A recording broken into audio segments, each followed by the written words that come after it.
Only by watching this entire video will you understand the true, strange uniqueness of Irish Americans. Not the parades, not the green beer, something much stranger and much more revealing about how identity actually works.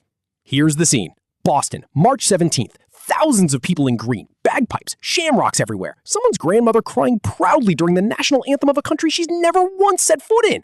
Now picture Dublin, same day. A quiet Tuesday with a slightly bigger crowd downtown. No shamrock hats, no one crying about ancestry. Just Tuesday. Here's the question nobody asks out loud. Which one of these is actually more Irish? The honest answer is going to unsettle you a little, because it's not really about Ireland at all. There are roughly 32 million Americans who identify as having Irish ancestry. That's nearly 7 times the entire population of Ireland itself. Sociologists studying this have a specific term for what's happening: late-generation ethnicity, an ethnic identity that persists for generations in a population with no direct, ongoing connection to the country of origin. And here's the number that should genuinely surprise you. Research from University College Dublin's Clinton Institute found that 88% of Irish Americans are third generation or later. Most have never had a single conversation with a relative who was actually born in Ireland. So the identity isn't being passed down through lived memory anymore. It's being reconstructed from something else entirely. To understand what that something else actually is, we need to go back to why Irish America exists in the first place, because the timing changes everything.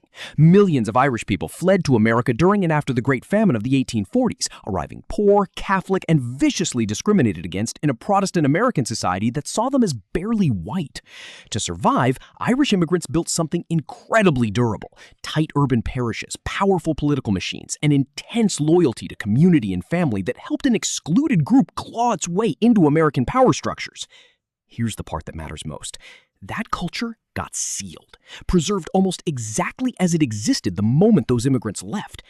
Meanwhile, Ireland itself kept living, kept changing, kept becoming something new, completely unaware that an entire parallel version of its own culture had frozen in place an ocean away. This is where the mechanism gets genuinely fascinating, because psychologists and sociologists studying diaspora identity have found something almost nobody expects. Distance doesn't weaken cultural identity. In specific conditions, it can preserve it in amber. Think of it like a photograph versus a living person. Ireland kept aging, kept photographing new versions of itself. Irish America kept one photograph from the 1880s and 1900s and treated it as the eternal truth. Traditions that modern Ireland has quietly moved past, certain devotional Catholic practices, specific folk music styles, particular ways of talking about Irish heritage, got preserved almost perfectly in America, precisely because the culture back home didn't need to protect them. Ireland could let things evolve. Irish America, isolated and occasionally still facing discrimination, needed its symbols to stay fixed, stable, and defensible. But here's where it gets even stranger, and this is the part that reframes everything. As material connections to Ireland disappeared, urban Irish parishes dissolved, direct family ties faded across generations, researchers found that Irish American didn't disappear along with them. It transformed into something almost entirely symbolic. Sociologists call this pattern symbolic ethnicity, an identity maintained not through daily practice, language, or geography, but through voluntary, occasional, emotionally intense performance. A parade once a year, a grandmother's recipe, a song learned from a record, not a relative, a tattoo of a shamrock chosen deliberately as an adult. This is precisely why an Irish American can feel. Now, here's the detail that should genuinely change how you see this whole phenomenon.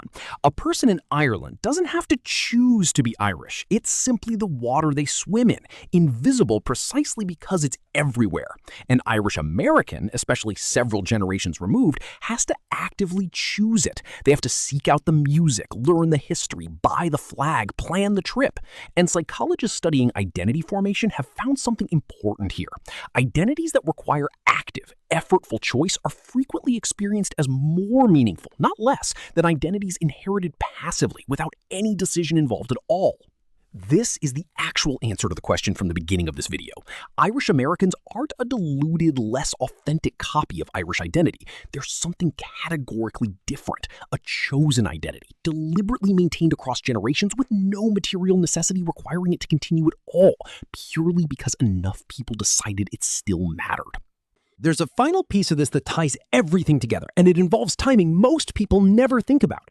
Because Irish American identity crystallized primarily around the culture of the 1840s through early 1900s, it preserved specific religious intensity, specific community structures, specific ideas about Irish resilience and suffering that modern Ireland has substantially moved past.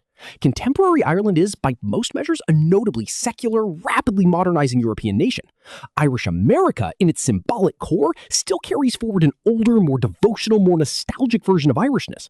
Not because Irish Americans are wrong about their heritage, because they're accurately preserving a version of Ireland that genuinely existed, just not the one that exists today. Two different, equally real cultures, both calling themselves Irish, having drifted apart from a single shared point in history, evolving in almost opposite directions ever since. So what is the true uniqueness of Irish America, the thing this entire video promised to reveal? It isn't the parades, and it isn't the shamrocks. It's that Irish Americans built something genuinely rare, an identity that requires no passport, no shared language, no daily practice, and often no living relative from the old country, yet still gets chosen deliberately and repeatedly across 5, 6, sometimes 7 generations. That's not a diluted echo of Irishness. That's one of the most durable, voluntary identities that modern sociology has ever. If this changed how you think about identity, heritage, or your own family story, hit like and subscribe. Every week, we dig into the psychology behind the things that shape who we are without our permission.